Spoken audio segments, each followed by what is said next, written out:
A very good morning to our US participants and good afternoon to our Finnish and European participants. And welcome all to join the Entering the US Market Current Issues and Lessons Learned webinar.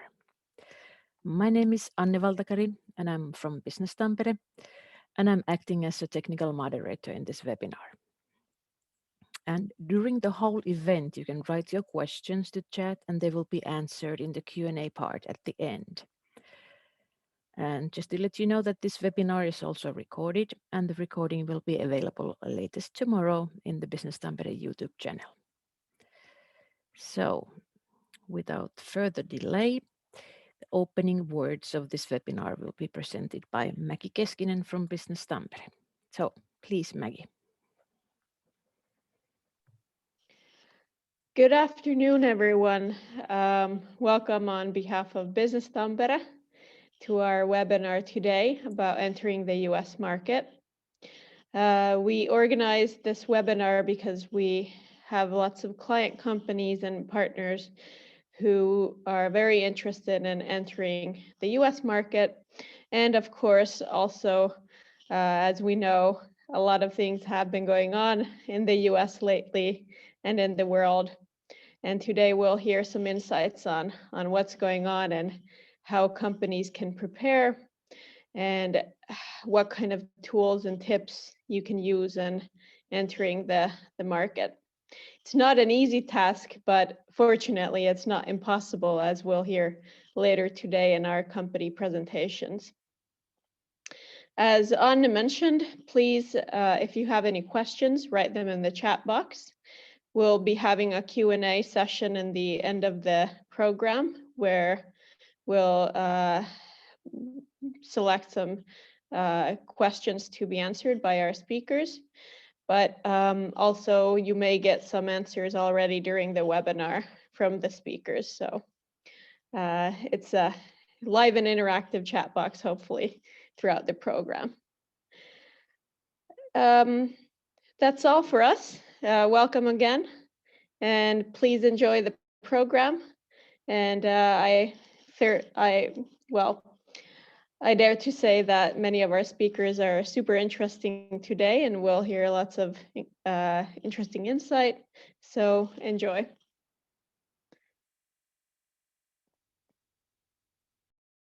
Thank you, Mäki.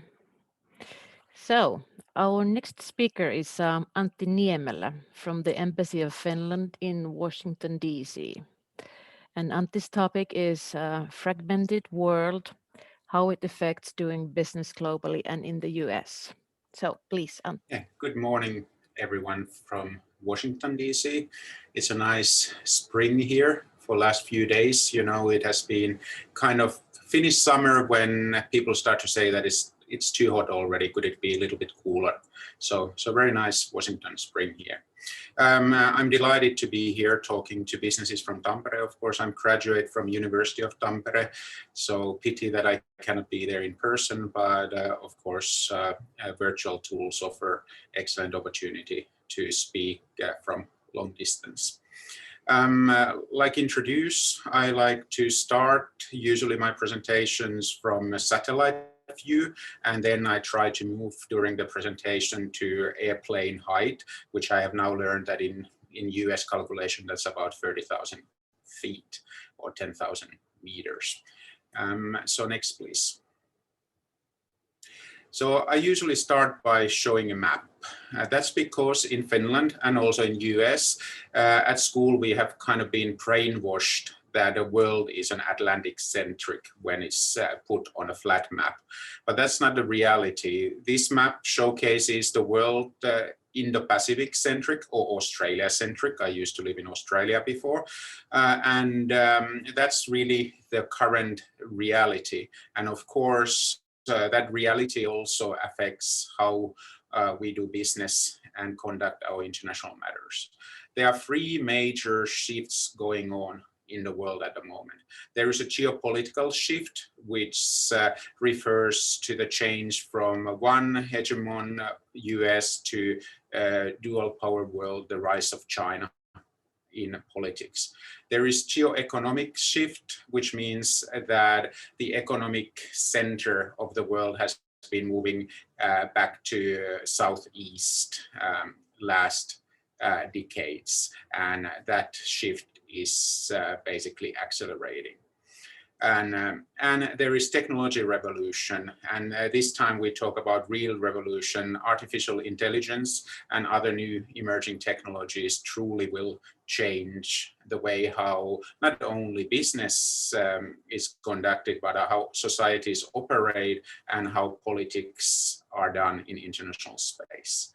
And I would say that this leads to a world which is less global and more local. And let me get deeper into the details. Next, please. Yeah, this is an academic theory related graph. Really, we can only concentrate on the bottom left corner, where the important thing, and now I can see that the text in this version is disappeared a little bit, but the important part is there. Open global market is a public good. And by public good, it means that we all benefit when we have an open global market. But all these shifts what are happening globally mean that, for example, from perspective of the United States, the open global market, the burden sharing agreement, what has been there, it's not anymore fair, or it doesn't feel fair. Because as we know from the economic definition of public good, it really means that it can be only paid by burden sharing, and everybody has to somehow approve that burden sharing. And the reality has been that the US for past 40 or so years has really been the one who has paid big part of the burden of the open global market. Next, please. So that has been a period of in international trade of Pax Americana, and now basically that period is gone. Next, please. So what kind of world we are heading into? Is it a world of more protectionism and regionalization of trade, increased industrial policy competition, decoupled technology, and systemic rivalry? These are some big pictures what we are seeing. Next, please. And this change leads to certain trends which are important also for businesses to consider. First is the technological decoupling. I trust that many companies now listening this are in emerging or high technology fields. And it's clear that we are heading in a world where there is technological decoupling. It's already happening. Question is how selective that decoupling is. Then there is reshoring and diversification of supply chains. President Trump started in the US that progress. President Biden has already continued it with his presidential orders. Data ownership and data control are important factions which are thought everywhere in the world, how we should deal with these issues. The role of corporate sustainability and good citizenship is growing. And here, to be completely frank, I think it's really not growing from consumer demand, it's growing from political demand. And that makes it harder for businesses also to follow and apply, and really more demanding task. Then, like I explained, there is this erosion of the international trade order and the global fragmentation, which should continue, or not should, but will continue most likely for the next decades to come. No matter that from our perspective, of course, it's detrimental to the Finnish interests, to the interest of small open economies in the world. And from that, we also see that there is growing tendency for these buy your own stuff policies, which are not only by American, it happens everywhere else in different tools utilized, but you can see that localization, political localization demand of production of different goods and services. And these trends are really global, but the US and China are really the ones leading this shift. They are both the leaders, but they are also the followers of these global trends. And of course, that affects everybody else of us. Next, please. So this leads to new kind of world. Is it world of deglobalization or the rule of the powerful? As a question to keep you awake, any history geeks there can tell me after the presentation or in the chat what flag is that flag. Next, please. So now getting from that satellite and global view to the American view on airplane height under 30,000 feet. So what has US specifically done in terms of business interest to address these global trends? First of all, it has established supply chain restrictions. It started under President Trump and is continuing now under President Biden. And we predict that these supply chain restrictions will continue to grow in effect in the coming years. It has started to utilizing export controls more. This is a global phenomena you probably both all have seen. China has established new export controls legislation. EU has done its own work on this, and it's clear that export controls, which were made for very different kind of world, really to limit proliferation of nuclear arms, needs to be adapted to the world of emerging technologies where dual use is a serious issue, and almost everything is dual use by nature. There is stronger measures of investment screening and who can buy what. That's also changing globally. Also in Europe, there has been a lot of talk on investment screening. And this is interesting because really investment screening legislations are a new thing. It's a 10-year ago thing generally in the world. Finland was one of the first ones to really have a legislation on this. US has used sanctions, tariffs. Interesting part is industrial policy. In here, industrial policy used to be kind of a communist curse word for many, many decades. Now there is a lot of reminders that actually industrial policy is an American thing. It has been done before, and there is a bipartisan agreement in US that industrial policy is the way to go. You have to be competitive at home to compete in this global technology, especially technology battle with China. And then there is Buy American actions. These also President Trump in beginning of his term gave a presidential order on Buy American, and President Biden did exactly the same thing in beginning of his term. Then there are likely to be more actions on finance and on standards, but those are still a little bit blurry what those actions will be. And from perspective of business, of course, many of these are threats to global nature of business, but at the same time, they open new opportunities. Next slide, please. So now if we turn to look this from perspective of the US-Finnish economic relationship, the first thing to say is that the relationship is very, very strong. If you look on value-added basis, US is the most important market for the well-being of Finnish economy, and there are some great examples of that. And also important for the Americans to remember is that Finnish companies are actually quite big exporters from US too, and Finnish investment stock in US is much, much higher than US investment stock in Finland. Next, please. Next, please. Now, keeping that in mind, turning back to those opportunities or advice to business based on these global trends which have led to US actions and which businesses have to deal both globally, but when interested in entering the US market or doing business in the US and with US partners.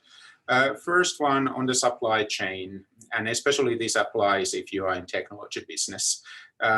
supply chains will be diversified, and I think with pandemic has enhanced that development, and many of you see that also in your own operations, and you see the demand to know your supply chains much better, and that's a global thing. But from US perspective, being a trusted supplier will be important. That means, of course, that you know your supply chain. Depending what you do, you might have to have all the supply chain in trusted countries.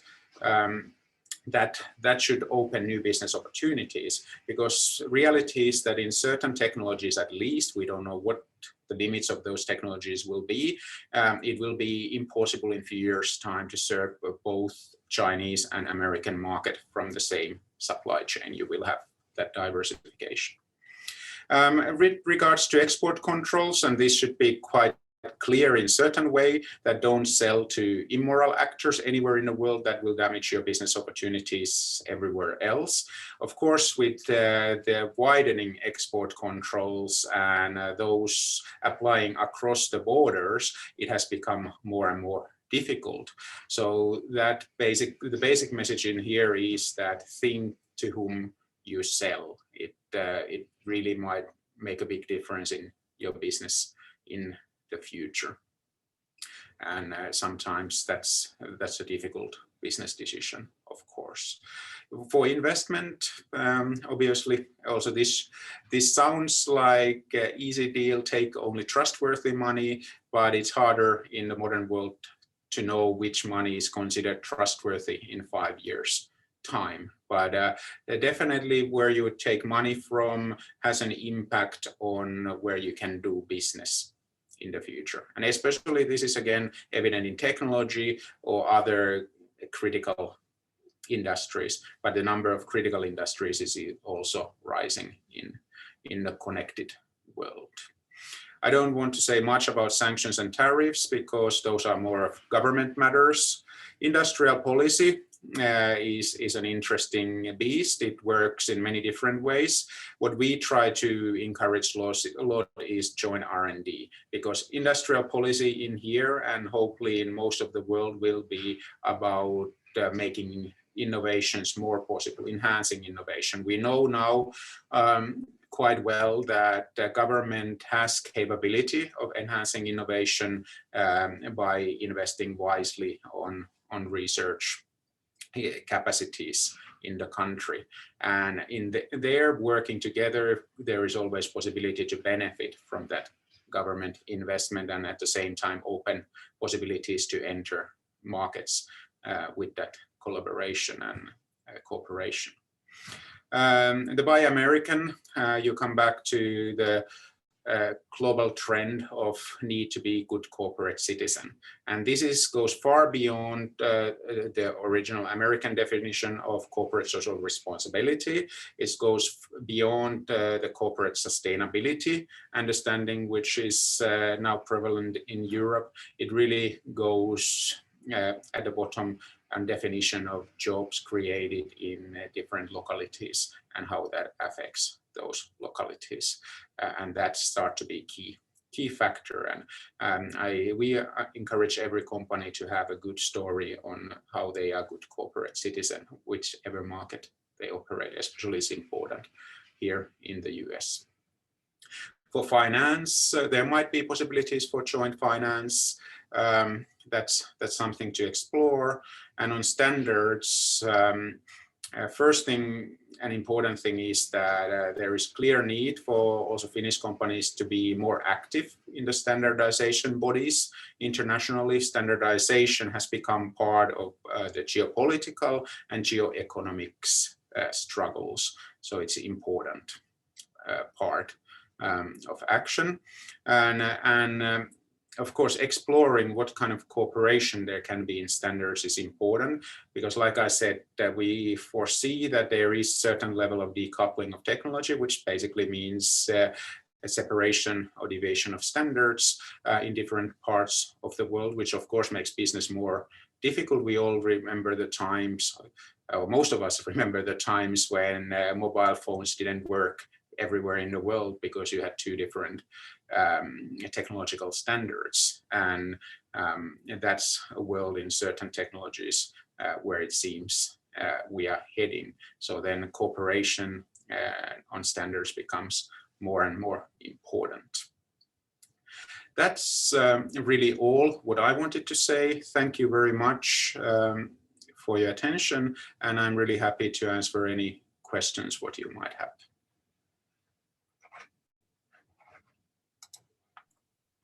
Thank you very much, Antti. So next we will hear Mike Klasego, founder of the Launchpad AmGem Finland.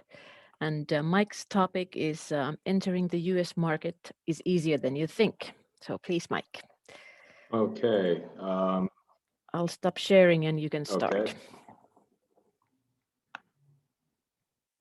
Let me share this. I trust that people can see my screen now. Yes, we can. Great. Well, good afternoon, everyone.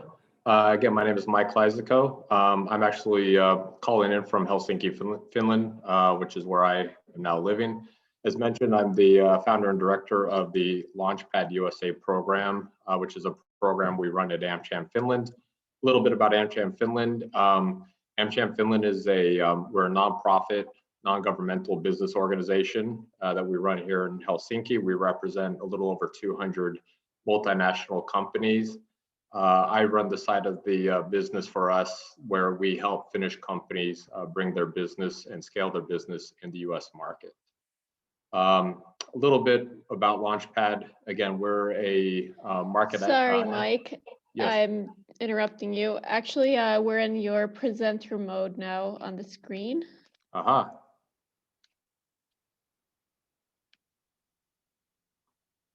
I'm not quite sure. Swap. Let's see. How about now? Now is better, thank you. Okay, sorry, I have two monitors running here and I had the wrong slideshow up. No worries. Okay, little bit about what we do. We provide market entry advisory services. A lot of companies look at me as kind of their market entry coach. I've worked with about 80 companies over the last 6.5 years. So I provide very tailored advisory services to companies, and we've worked with a wide range of companies, everything from startup companies with just a couple people all the way to very mature Finnish companies that have been in business for decades that are doing, 100 million euros or so in turnover. We also provide targeted networking to support your entry. One of the things I've learned that is a challenge for Finnish companies when going to the US is knowing who you can trust to work with, whether it's lawyers, accountants, people who provide those kind of services. We've developed a very strong network in the US that we can then put you in touch with to support your business needs there. And then we also run ongoing events. Nowadays, everything is virtual. But we run events where we talk about current things related to doing business in the US, best practices, updates on issues related to taxation, immigration, things of that nature. So that's a little bit about what I do. My background before moving to Finland, I worked in technology in the Silicon Valley. I worked for a couple software companies and hardware companies, and I've also worked in finance at Morgan Stanley for about 6.5 years, and I've been now in Finland for a little over 10 years. What I wanted to do was talk about some of the best practices. These are practices that I've seen companies utilize successfully in entering the US market. And also, of course, as I'm talking to executives or founders, they often come back to me and share with me what their learnings have been. And so this is really kind of a culmination of the experiences I've had in working with, again, about 80 companies. Before I get into it, I do want to say that the relationship between Finland and the US is very strong, as the previous speaker alluded to. Last year, Finland exported about 5.5 billion euros worth of goods and services to the US market, which makes the US the second largest export market for Finland now, just behind Sweden. So when I say it's easier than you think to go to the US, well, the numbers are there. We saw a 30%, roughly 30% increase year over year in the value of services exported from Finland to the US market last year. So Finnish companies are already doing this. The path has been paved for you. So don't let all these things that you hear about, tariffs and Buy American and taxation and all these things get in the way. Of course, there are issues to be addressed, but it's possible. And what I want to do is just go over a few, again, kind of best practices in a relatively quick period of time. I always begin with this. I think the most important thing is when you're looking at the US market from Finland is to take ownership of your business development activities. What I see successful companies do is the either founder or key executives will take on the responsibility of developing the market for their business. They don't outsource it. They don't hire business development representatives, or I should say actually contract. A lot of companies do that. They'll contract people in the US to quote unquote represent their business, or they'll hire agencies to, again, represent their business. And this is a practice that I discourage. And again, successful founders and executives tell me that the best thing that they have done was to be the one to develop the market. It's a challenging prospect. In our experience is to arrange for a meeting, for example, with a business executive at a large US company. It often takes on average about 30 contacts. Those are emails, phone calls. So it requires a lot of persistence, but the reward is, I think, worth the effort. One of the advantages too with taking ownership of your business development activities is you're going to accelerate your learning of the markets. You're going to better understand what's the perceived value of your offering to the customers you're trying to serve. You're going to better understand the competition. As one Finnish CEO once told me, he said, I went from telling Finnish companies why they needed my new technology in their business to going to the US why my technology was different from the 10 companies that offered similar competing technologies. So this is something that I strongly recommend businesses, again, who are looking to go to the US is take ownership of your business development activities. Don't outsource it. Be responsible for it. The second thing related to business development and sales is focus. Look at segment in the market. The US market is obviously a huge market. Just the numbers, population 330 million people. You have roughly 52 metropolitan areas with 1 million or more people. You have industries that have a lot more players in it than you would have in Finland, Nordics, or even in Europe. And so what I often tell companies is look at segment in the market, either geographically or industry-wise, or even you could look at company sizes. And a good place to start is if you do have current business in Finland or Europe or the Nordics, is look at where your product or service really resonates the best with the customers, or where you think you best serve a particular customer base, and focus on that industry or that segment of the market in the US. One of the challenges companies have when going to the US is they don't have referenceable customers. And oftentimes American companies aren't going to recognize the name of a Finnish company, but if you can tell your American leads or potential customers that you work with, in describing the characteristics of your company, your customers, that will often kind of get you in the door and give you the opportunity to do business in the US. And so again, segmentation is important. Obviously, some products or services will automatically segment themselves. If you manufacture snow equipment removal, you're obviously going to be defined by a certain geography in the US where you have that kind of weather. So again, segmentation is important. It's going to shorten your sales cycles. It's going to get you into the markets a little quicker. Don't try to be everywhere to everybody at the same time. You might just kind of spin your wheels and waste a lot of our resources. The third thing is, I say scale smartly. Over the years, I've seen a lot of Finnish companies take different approaches in entering the U.S. market. I would say one of the things to avoid is getting ahead of yourself and maybe establishing a U.S. subsidiary company, whether it be a Delaware C Corp or an LLC, and then when you do that, then you take on board all of the tax filing requirements and registrations with the state of Delaware and the IRS, things like that, which can kind of wear you down and take your time and energy away from what you really need to do.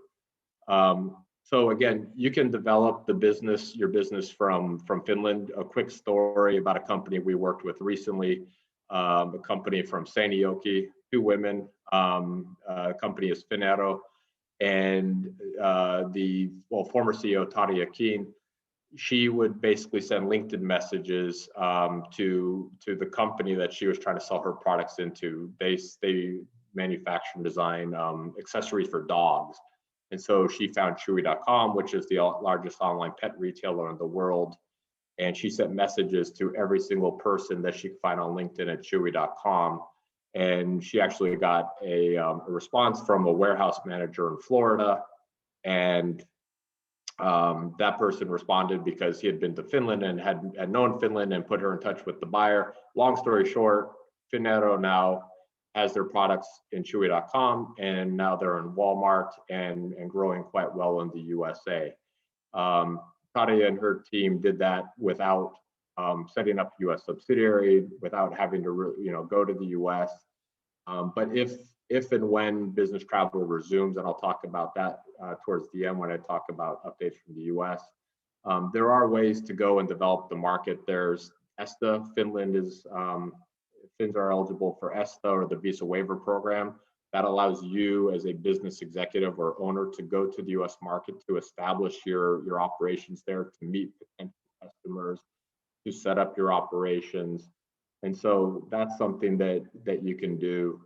And then as your business grows, you get customers there, and then there's the financial case to support actually setting up a subsidiary. Then you want to go through the process of registering a company, typically in a state like Delaware, whether it be an LLC or C corporation.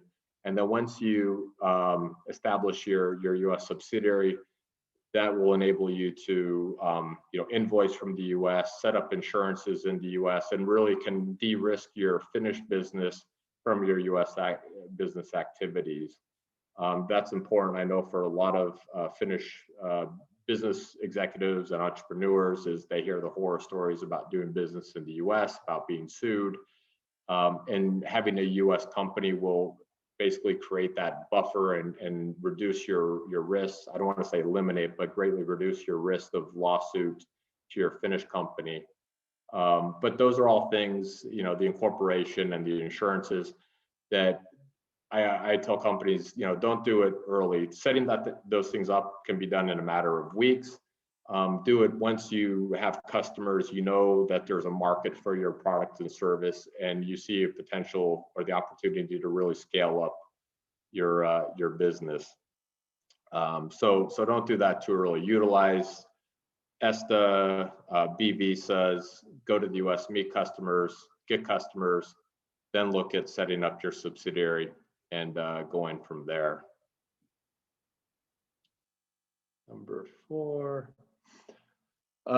Location. Well, when I first moved here and was meeting, Finnish companies, everyone wanted to go to the Silicon Valley. I'm from there, and I would tell most Finnish companies that's the last place you actually want to go.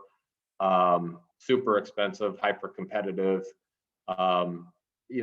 What I tell Finnish companies is obviously, look at your industry, where your customers are. Pre-COVID, for many businesses, face-to-face meetings were very important. So we often looked at where the customer or industry clusters were in the US for the companies we worked with. I think post-COVID, that's still going to be important. So that's one thing to look at. Also, just practicalities related to communication between your Finnish headquarters and your U.S. company. Should you get to that point where you scale up operations, where you have an office and staff in the U.S., it is a lot easier to sustain communications between the Eastern time zone of the U.S. To Finland as it is compared to communicating from the West Coast of the U.S. to Finland. There's a big difference. The U.S. has 3 time zones, so East Coast to Finland 7 hours, West Coast to Finland 10 hours. It's a lot harder.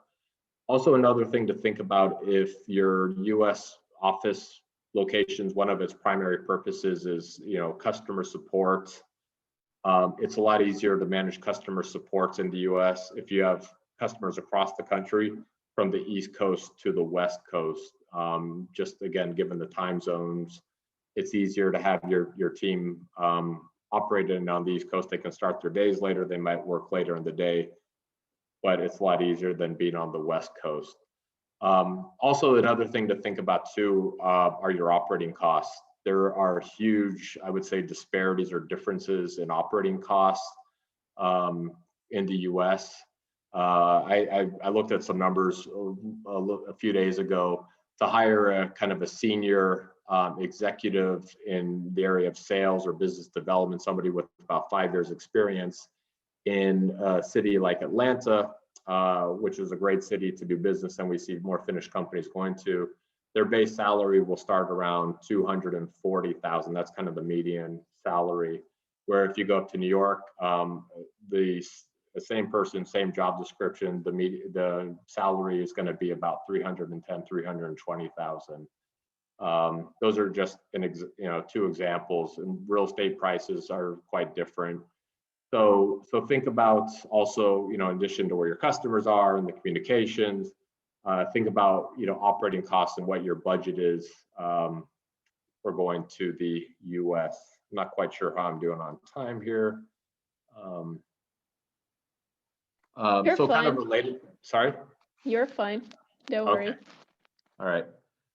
So the 5th thing is be willing to invest in talent. It kind of goes back to the first point I was saying, with taking ownership of your, your sales and business development activities. But one of, again, to put a positive spin on it, one of the best practices I've seen from companies is that they do invest in talent. They're willing to pay those high salaries. I have a lot of people come to me and say, I can't pay people in the US that much money. That's more than my whole dev team makes. It's not right or not fair. Well, that's a decision you have to make. Obviously, you have to think about the budget, but the US is a very, very competitive market. And at the end of the day, it comes down to people and their ability to execute and to do good work. So something that you want to think about is, again, if you scale up to the point where you need to hire local people, typically a first hire will be on the business development side. I think it's always good to have experienced people. You need to be willing to make that investment. I have seen it pay dividends for Finnish companies. So that's something that's also very important. And another thing, back to the scaling of operations, I know that some companies kind of have this debate of, do I move a person over from Finland to really set up the business, or do I hire a local person? I know there's different opinions. I personally think a good practice is to actually move a person over utilizing the L1 visas or the E visas. The Ls are the intra-company transfers, which will allow you to move somebody over for about 3 years, and you can extend that, or the E visas, which is the investor visas, again, which allows a person to work in the US, work for your US company. I personally think that that's a good way to start your operations, and then to hire a local person. That way you can really start to develop the culture that you want to develop. And some of the companies I've seen that might not want to spend a lot on hiring people, they can kind of offset those costs by offering these kind of Nordic style incentives related to personal time off, holiday time, maternity, paternity leave policies, things like that. Because in the U.S., the corporation, your company can determine, how much time you want to give people off, how much you want to pay vacations, things like that. So there is flexibility, and I've seen some companies, not to name names, who have been able to attract really good talent by not paying maybe as much on the salary side, but by offering these from the U.S. perspective, very attractive, personal incentives. So that's something to think about as well. I guess I'll wrap things up. A few U.S. updates. Well, there's a lot. Obviously, the U.S. has a new president. The U.S. economy is booming right now. It's a great time to be doing business in the U.S. There's been, there was the $1.9 trillion COVID relief package that was passed recently. Checks have been sent out. Savings rate in the US are all-time highs. There's obviously a lot of pent-up demand for goods and services. So, especially if you're in the consumer side of things, the US market is going to be red hot for, the next couple of years, probably through at least 2023. So it's a great time to be doing business in there. Some of you might have seen in the news that there's discussions about a infrastructure plan. It's around a $2 trillion infrastructure plan. This could potentially impact corporate tax rates, which might increase from 21 to 28%, most likely to be raised to 25%. So that'll have an impact, obviously, on corporate taxes. That could present some opportunities potentially for Finnish companies, because there's going to be some investments in, green energy, renewable energy technologies, and there was some talk about supply chain and onshoring. And I do think that that's actually an opportunity if the U.S. does invest on bringing a lot of its supply chain back to the U.S. I know a lot of Finnish companies have great expertise in logistics technologies and manufacturing technologies. And so I think there would be opportunities for Finnish companies there. Kind of on the bad side of things, the U.S. consular services in Helsinki right now are really not processing visas. So it's very hard to go to the U.S. for travel with COVID. If you need to go, you need to apply for a national interest exemption. It's not so easy, but we've successfully helped some Finnish entrepreneurs get into the U.S. to do business. But yeah, it's a great time to do business in the U.S. The pandemic is coming to an end. I can go on and on about all this, stories I'm hearing, but kind of in conclusion, the U.S. market is huge. It's a daunting task. It might seem overwhelming, but it's possible. It's doable. I see companies doing it every day. I'm happy to talk to you if you think I could be of help. Here's my contact information, and I think with that, I will say thank you for your attention and hope this was helpful, and look forward to answering your questions a little later. Okay, thank you very much, Mike. This was really interesting. Stop the share. So next we go to listen to Seppo Orsila from Modulite, and he will tell us about Modulite's market entry to US and selling in America. So Seppo, floor is yours. Hey, thanks, Anne, Maggie. So good morning, good afternoon, everyone, wherever you are. So I'm just going to briefly talk a little bit about what we do and why we are here, and then try to share some of my learnings over the past 20 plus years. I've been doing trade and sales in 70 different countries, US, however, being the super majority of my time. So a little bit about Modulite. We are a soon 21 years old laser company. Our first sales was to the United States, and actually a few weeks later to Japan. So you could argue that we really started from the US market. And today, for the past 7 years, we have been growing highly profitably, growing revenue and profit every single year with the kind of revised strategy that we put in place in 2014. One of the cornerstones of that strategy was that we sell and market only in the United States. We are basically serving pharmaceutical companies with new cancer therapies and laser related to those. And then we are making lasers for other advanced technologies. And in this presentation, I'll try to touch briefly on some of the learnings that I found over the course of my, let's say, career. And I'm CEO of the company. I'm one of the founders, so I have let's say, a fairly broad perspective on this, but also spent about 10 years at Nokia in various business development and finance functions. So first of all, in US, it's not good to be too shy. I would say agree with 99% on everything Mike just said. Although I must say that I'm not always so super impressed about the US high salaried talent, and I have also seen that the realities sometimes also varies also in the Silicon Valley.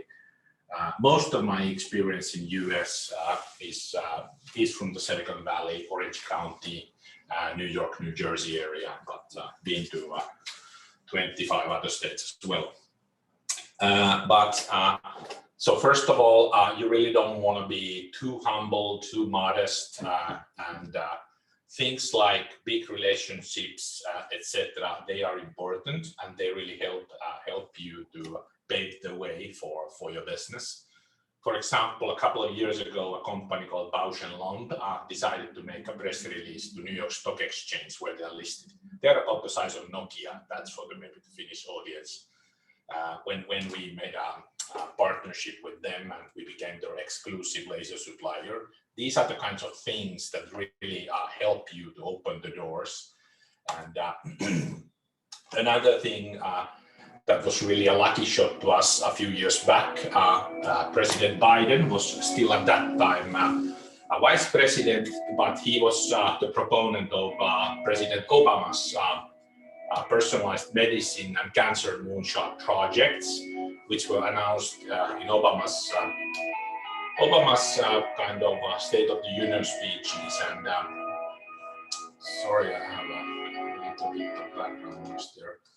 Yeah, so, but I guess Mr. Biden seems to have a personal relationship also to glioblastoma, which is one of the indications we're working with quite heavily, and little bit tell about the level of the technology we can deliver here from Tampere is that there was an event in San Francisco hosted by Vice President Joe Biden, and we got a seat into that 200-person conference as well to present our solution. But what we do is basically personalized medicine, genetics, and a few other things with specialized laser technology. And lasers overall are actually covered in pretty much all of the interesting new technologies. These are the technologies where we are directly with one of our customers. Did quite a few things over the years, first or best in the world, but let's go now more into this selling in the US. I actually believe that this is not just an American thing, but whether you are in Pakistan, Indonesia, Australia, Chile, or North America, it's always first to sell yourself, build a face for the company. I mean, people are not really in the end interested about Apple or Tesla. They're interested about jobs or Elon and etc. So in your own sphere, try to build yourself as a kind of credible person and a nice person to deal with. And only then you can start building a picture about the company and face of the company. And third only comes your product and service. This is at least my thinking, and I've been pretty successfully implementing it in many different markets, in many different businesses. So I do believe that it's worth a shot to anybody who wants to go to US. And like Mark emphasized, you really need to be present, and it's not enough to have a representative there or some kind of contractor, manufacturer, or this kind of thing. I think it's generally, especially for a small company, it needs to be the founder or the CEO or whoever really has the negotiation authority. Even if we have our US Inc., The big companies especially, they always and only want to negotiate with the top management of the company and make the contracts with the parent company of the group in the end. Yes, it has its benefits sometimes to have the local subsidiary, but don't fool yourself that a big company would make any significant contracts with Modular USA Inc. and that's local general manager. I've at least not seen that happen, and I don't believe that happens. When I was at Nokia, the big deals were negotiated with Finland, and I believe it certainly applies to us smaller ones as well. And I think it's also good to recognize that not all the people in the US travel as much as maybe some of us here in Finland. Many years ago, I heard that only 30% of the Americans have a passport. I used to visit some people in Arizona who told me lots of things about California. And then later on, I realized that their data, which sounded a bit outdated, was from the 80s. So while some people travel in US, not all travel. And I think you should be proud of your own thing, but really build a face to the company, build a story that is interesting and engaging, and don't start with the product. And then really try to look as big as you can. Don't try to, if your customer thinks that, hey, your stuff looks impressive and it must be created by 100 people, I strongly recommend that don't go and advise them that it was just me and Mari and Kalle who created this on our spare time together. So let them be happy with the knowledge that you have a great product, you have done great things, even if your team was way smaller than they might anticipate. I mean, you should never lie, that's my opinion, but you should not also correct them if they perceive you as bigger than you really are. And at least when I started really this very heavy marketing to the United States, late 2015, I decided that every single month I go to California and almost every month to New York and New Jersey. That was at least once a month. Sometimes I went there 2 times. So that helped to create a kind of local presence, understand the local sentiment, what are the things people are talking about, etc. And this let's say, engineering-oriented approach where you plan your meetings to maximize the effectiveness of your time in the US, I'm not sure it really works. And then, maybe a little bit to echo Mike's comment about the importance of the local references. I once talked with one fairly successful entrepreneur in California, and he asked me that, Seppo, do you know how much the Finnish references are worth? Absolutely nothing. And I mean, nobody cares if your surgical knife is used by Hus or Taus. I mean, there are still some remote places in Western Siberia, to a little bit exaggerate, and try to kind of establish yourself that in a way that is easy to buy, and this often means many other things than price. Okay, I'm going to skip these things. Just some pictures from the brain surgery that we've been assisting, but I've not met a market yet in the world where people will tell that, hey, this is particularly competitive market, and so our pricing is ultra stringent, etc. But we actually developed our pricing 5-fold from the time when I came back to the operational team in 2014 to around 2017 and 18. Actually increased the number of units as well simultaneously. So you just need to show the value and your solution, and don't undercut your pricing and disgrace your product by selling it too cheap. It won't help you sell more. And last but not least, several years ago, I went to California and happened to bump into Morten Mikos, who has been also doing fairly successful business in the US. And Morten gave me this advice, which I also tried to pass on to everybody else, that ask for help. so far, every time I asked for help in the US, it was given, and usually for free. So I think quite often Finnish people are too shy about asking for help and asking for advice.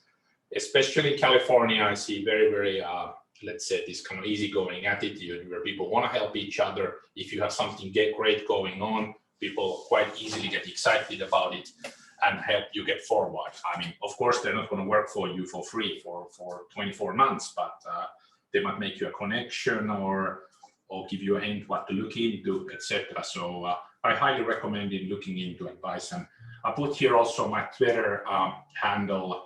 If you scroll, there are quite a few stories about the selling in the US and how do we be successful there, etc. If you bother to scroll the history. So I think there are quite the good things, and generally I would say that we have been successful in the US because Finnish engineers are quite superior to most of the engineers I see in Silicon Valley. This is not to mock the local engineers, but I would say that we have a great opportunity to push our product and expertise to the US, and we can do that very profitably. So let's create good partnerships between Finland and US. Thanks. I'll be happy to answer any questions. Thank you very much, Seppo. This was really interesting as well. And next, our speaker is Anssi Kuutti, head of Vincit's Tampere unit. And Anssi's topic is United Ducks of America. And I'll just start the presentation. Here we go. Yeah. Good afternoon, everyone. So my name is Anssi. I've been with the Vincit family for 11 years now. I have a background in software development. That's what I've been doing since I was a little boy. And in 2015, 2016, Ville Houttu, who is our CEO in US, asked if I wanted to go along with him to set up our subsidiary in California, and I said, of course, and that's why I'm telling you a little bit about our journey there in the US. Next slide, please. So first off, I'm gonna cover a little bit why US. Why then we decided to go to Irvine and Southern California, and what we've been struggling with, what has worked well, and what are we trying to achieve there next. So next slide, please. So before we decided to go to US, we actually looked at some other markets as well. And especially Netherlands. And we did some market research like every other company does. And next slide. There were obviously some good and bad things about every market, but essentially the decision came down to where we got the deal first. So next slide. The winner was US. So all the background research meant nothing after we got the deal. Next slide. And the first customer was actually from Palo Alto. Maybe we should have had a chat with Mike before jumping into decisions, but yeah, all the cool kids are in Silicon Valley. We should definitely be there. That was the thinking. And well, luckily we didn't sign any long lease or rent a big office space or anything like that. We did move some people there, but then we started thinking what location would actually serve our needs. So where will we find the talent that we need to scale, and how much will that talent cost to hire? And more importantly, how do we stand out from the crowd? So considering these three things, next slide, please. We decided to go to Irvine, which is in Orange County, greater Los Angeles area, and the weather is perfect there, and it was easy to convince the families that it's a good, safe place to live.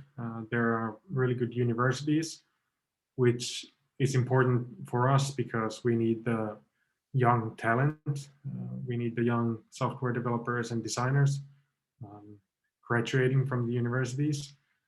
And as well as when the families or kids get older, they need good schools.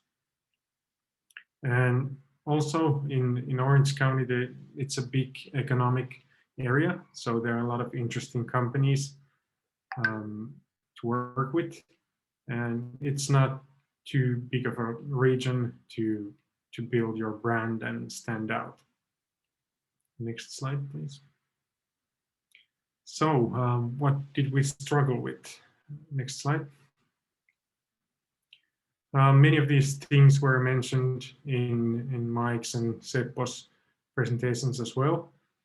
And especially Seppo mentioned that the Finnish references are not relevant, and we learned this the hard way. So it's impossible to try and tell a story when your case studies are of really unrelatable companies.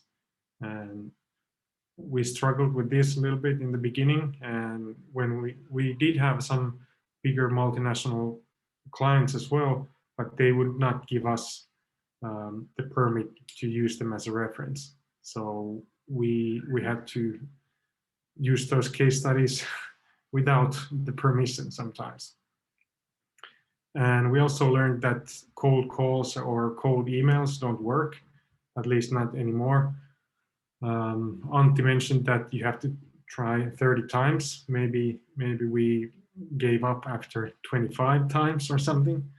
So it was really important to meet people face to face and or get introduced by someone else. And we also learned that having the 100% satisfaction guarantee, money back satisfaction guarantee that we have in Finland, it's not going to work in the US. And we did run into some really, really difficult clients as well. And in hindsight, all the signs were there. We should have not jump into those deals as we did, but live and learn.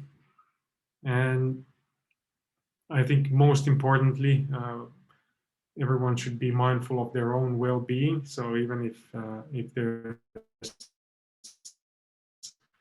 be done, you should always take care of yourself first. Next slide, please.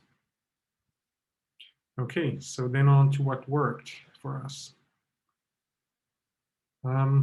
So number one would be the good old networking. So there were actually 3 of us that moved to Irvine from Finland with our families, and we all spent pretty much maybe 3-4 nights of our week going to these meetups, conferences, events, and different happenings in the area, and we traveled longer distances as well to go to conferences in the Silicon Valley, Texas, New York, wherever. So networking, that's the key. We tried to make a lot of noise as much as possible. So taking part in all the competitions and award ceremonies, and like Seppo mentioned, building that brand for yourself. We chose obviously our CEO Ville to be the face of the company, and we also did a lot of thought leadership activities, or building that mentality, building the brand awareness through thought leadership. So when you get people's attention, you get an audience somewhere, you get to say something, make sure it's something interesting that you're going to say. And we have a lot of experience of modern companies and modern cultures in Finland, like modern leadership, for example. So highlighting that is very interesting to the local, very traditional companies that there are in US. And yeah, the fourth tip in my list was that trust your instincts. So we actually got this Extopoly as a client in California quite soon after we moved there. They were a design company and they needed some help with their client's case regarding web development. And quite soon we realized that they are really good people and easy to work with. And I think it was the second or third time we met them, we started feeling out if it was a company that we could acquire. And that's what we did during the first year. Next slide, please. So what it meant to do the networking and build that community. After about a year of going to these meetups and whatnot, we decided to start this Vincit Talks, which would be kind of like a meetup or a small conference of our own. We would have some guest speakers there, some drinks, food, and people can participate for free.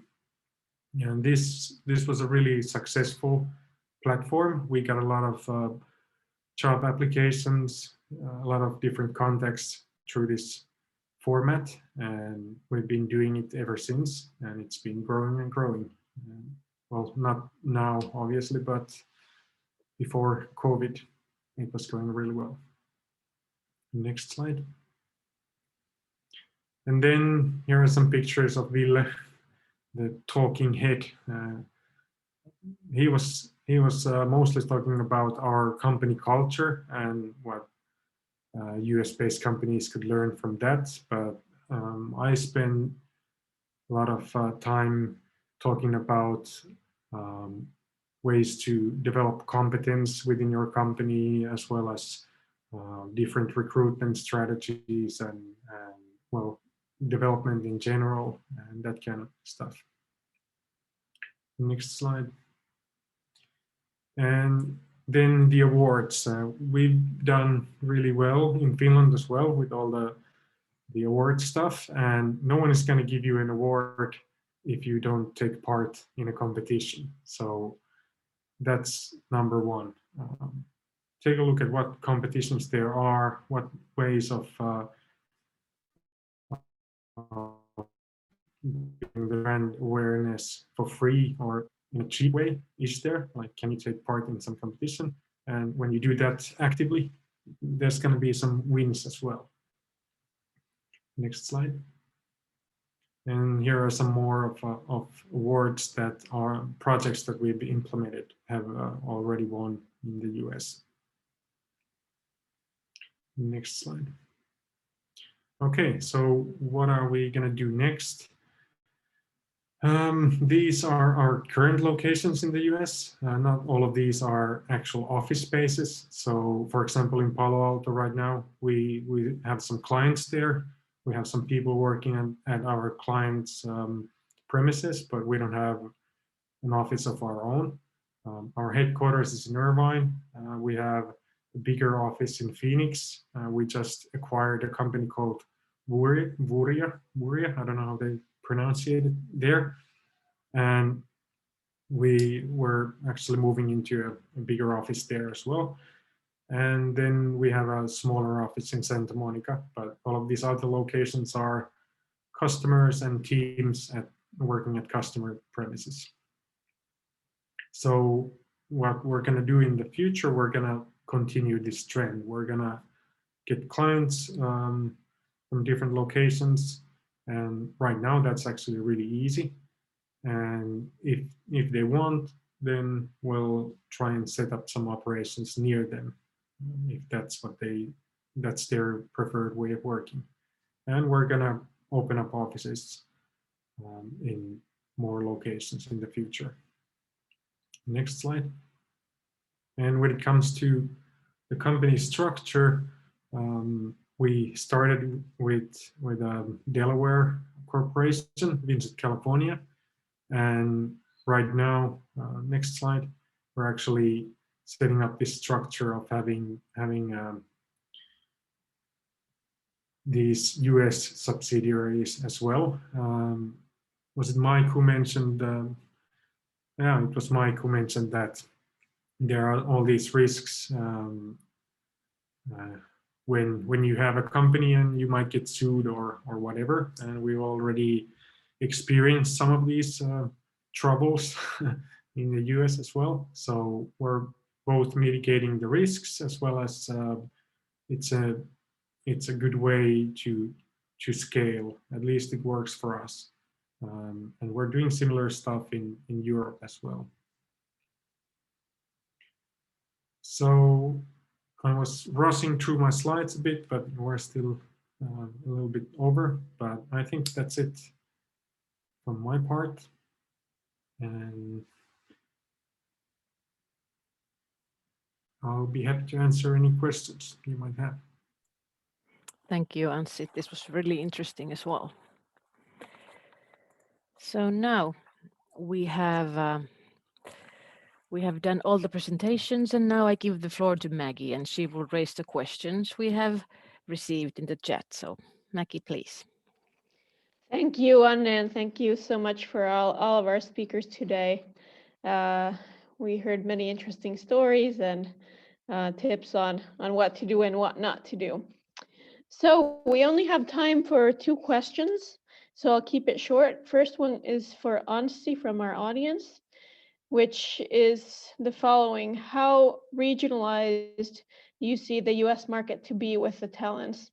You mentioned that the company location needs to be decided according to the access to the talents. And what's your opinion? Is this only in the IT sector or other fields too? Well, that's a very timely question. And quite many companies in the tech field have switched to hiring remote, and we are doing that in Finland as well. But at the same time, we're also noticing or being reminded that people are social creatures, and also developers are social creatures, believe it or not. So I think it's very regional.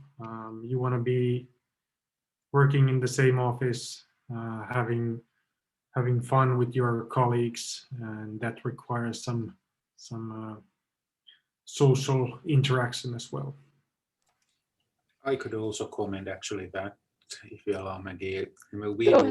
Go ahead, Antti. We do study quite a lot actually this talent part too, because it's an important part of the global competition. There's scarce talent in most of the business sectors, as we know, and in US, yes, it's getting very regionalized. Of course, pandemic a little bit changed the outcomes. It basically getting people moving out from California, but people move to certain clear regions, and it's quite easy to see that certain kind of talent still ends up in certain kind of regions. And how I see it for Finnish company choosing a location to establish in US, it's pretty much the same what others said.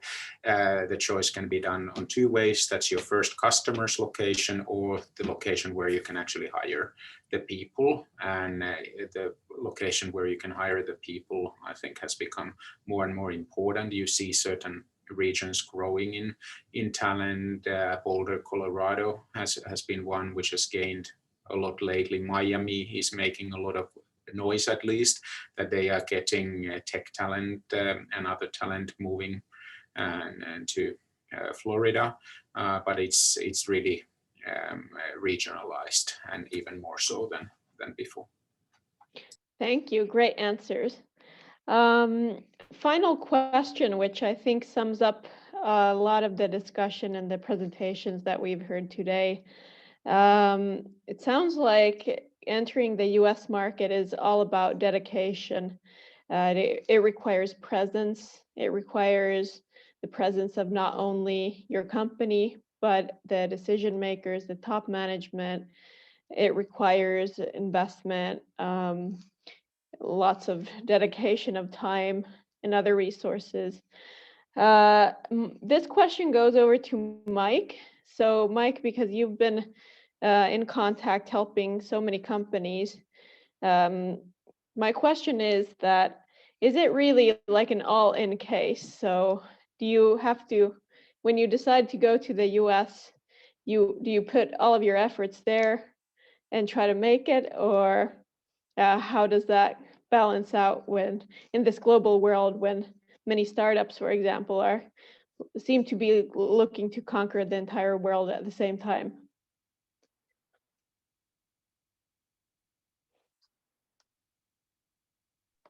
Sorry, I was muted.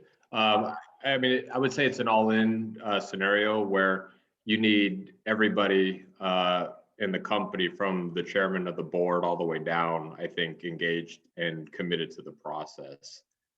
Because of all the challenges that we've outlined through this discussion, it does require everybody's best efforts, I think, to succeed.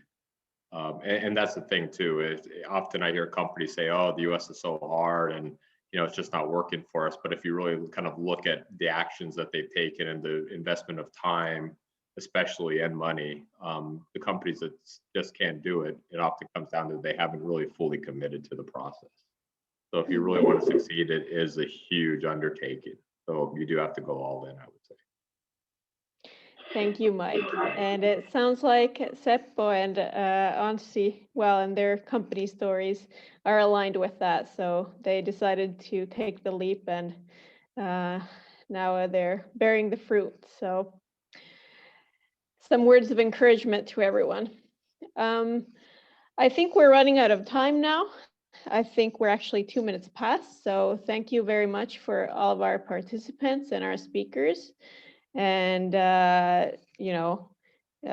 I hope all of you had some food for thought today. And if you have any questions for us or any of our speakers, don't hesitate to contact us. You can find my email address and my colleagues as well, listed here on the slide. And Anna will be sending out the link to the recording tomorrow to everyone who registered to your email addresses. And also, I dare to say that you can always contact any of our speakers.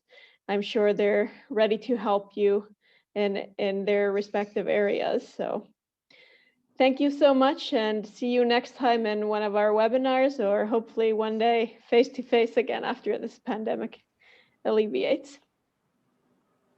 Thank you. Thank you. Thank Bye. you. Thank you.